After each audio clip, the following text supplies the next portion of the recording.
बताए थे वो इसके बारे में बताए थे कि मेंडल जो है वो किस प्रकार से एक संकरण के अंदर अपना प्रयोग किए थे, और मेंडल के एक संकरण के प्रयोग से जो यहाँ पर कुछ नियमें निकल के आती है, या मेंडल जो वो ऑब्जर्व किया कि एक संकरण के अंदर क्या होता है नहीं होता है। जब इस बात पे अब डिस्कस करते हैं तो देखो क्या लिखा हुआ है कि इस वंशागति से संबंधित समझ के सार के रूप में सामान्य 2 नियम प्रस्तावित किए गए, और आज इन नियमों को हम वंशागति के नियमों के सिद्धांतों के संज्ञा दी जाती है। हालांकि मेंडल साहब जो दिए थे अपने समय में वो पोस्टुलेट दिए थे।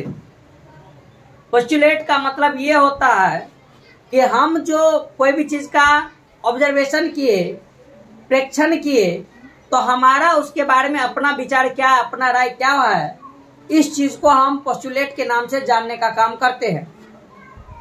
और जब सभी का सहमति होने के बाद उस चीज को लागू कर दिया जाता है, उस नियम को एक नियम के रूप में उसको बना दिया जाता है, तब वो सब के लिए क्या बन जाता है, नियम बन जाता है।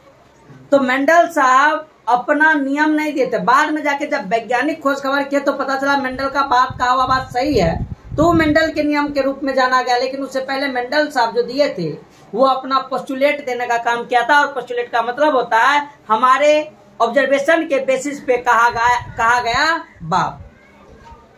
तो इसके अंदर 2 नियम आए, और आज ये वंशागति के नियमों और सिद्धांतों की संज्ञा दी जाती है। और प्रथम नियम है प्रभाविता का नियम, और दूसरा नियम है विसंयोजन का नियम। हम इस चीज को समझ चुके हैं, और तुमको भी आसानी से समझ में आ जाना चाहिए।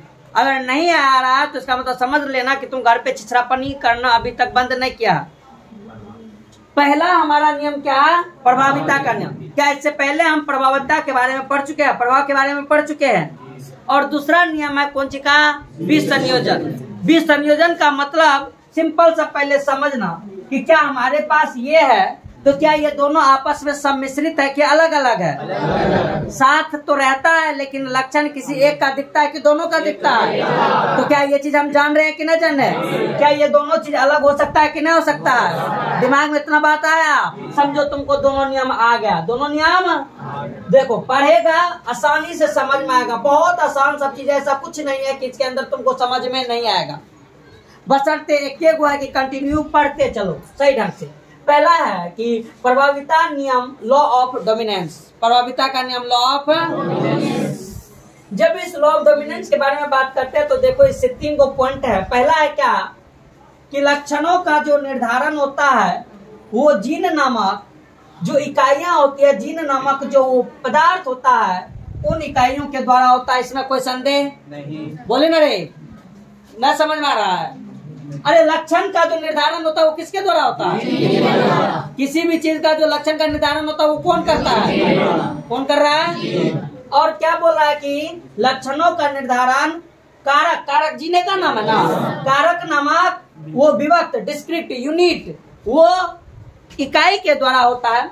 दूसरा बोला गया कि कारक जो होता है वो हमेशा किसमें, और उस कारक के उस जोड़े को हम दूसरे भाषा में क्या बोले थे,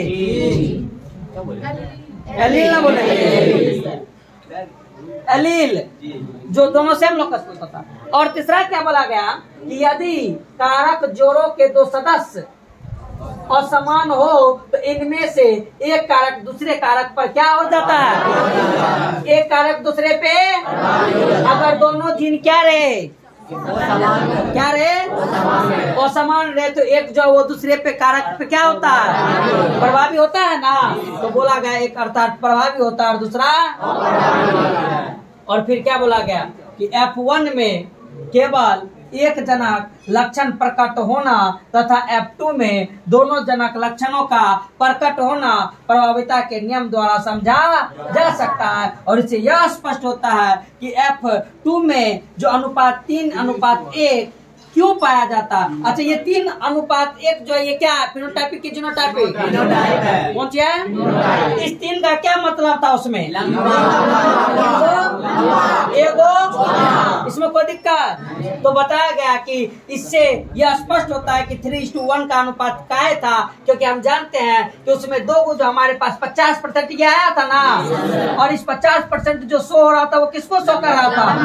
बोलो, इसलिए कि अनुपात 3:1 आया था कि नहीं आया था? बोलो, इसमें कोई दिक्कत नहीं ना। आगे जब हम बात करते हैं तो हमारे पास अगला है विसंयोजन का नियम। हमारे पास अगला क्या है? क्या है? जब हम उस विसंयोजन के नियम के बारे में बात करते हैं, पहला नियम समझ में आया? लॉ ऑफ डोमिनेंस कुछ नहीं, 2 अलग अलग कारक है तो एक कारक दूसरे पे 2 को जो जीन है वो हमेशा जोड़ा में बोल रे। कोई दिक्कत? किसी कोई भी लक्षण जो प्रकट होता है वो किसके कारण से? ये लॉ ऑफ डोमिनेंस में हम सीखे, 3 पॉइंट याद रहेगा। आसान है, बहुत आसान है। अगला हमारे पास विसंयोजन का नियम, लॉ ऑफ सेग्रीगेशन, यानी सेग्रीगेट करना, अलग करना। और ये बात हम जान रहे हैं कैसे।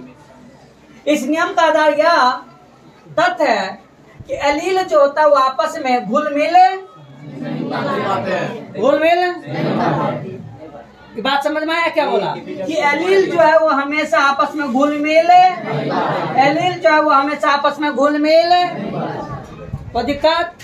दूसरा क्या बोला गया कि और F2 पीढ़ी में दोनों लक्षणों फिर से बोलो अभिव्यक्ति हो जाता है, भले ही वो F1 पीढ़ी के अंदर एक ही प्रकट होता हो।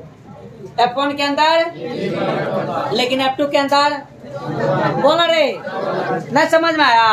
बानर सब को समझ में नहीं आता। बानर सब को बोल दो घर पे जाके, वो वही नटंगी करेगा जो पहले दिन किया था।